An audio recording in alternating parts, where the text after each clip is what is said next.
বাংলাদেশে বর্তমানে যে পরিস্থিতি, যে কোনো জায়গায় বালুরঘাট কোয়ারি চালু হয়, সব বন্ধ হয়ে যায়। এভাবে যদি চলতে থাকে তাহলে তো বাংলাদেশে কোনো কর্মই থাকবে না। আর হাজার হাজার শ্রমিকরা যে কি কর্ম করে খাবে তা নিয়ে কারো মাথা ব্যথা নেই।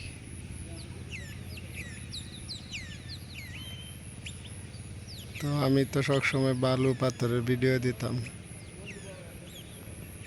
কিন্তু বর্তমানে সব ঘাটগুলাই বন্ধ আছে, এই জন্য ভিডিও দিতে পারতেছি না।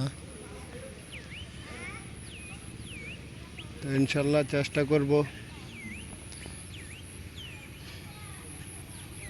যে কোনো বালুরঘাট চালু হয় ভিডিও দেওয়ার।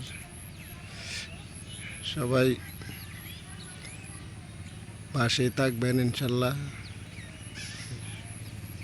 শুক্রিয়া টিভি জামাল ভাইয়ের।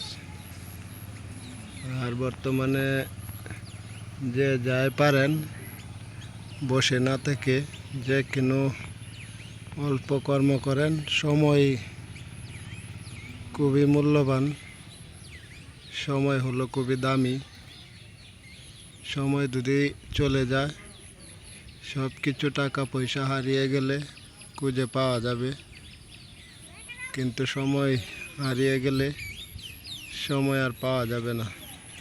এই জন্য সময় থাকতে কাজে লাগান।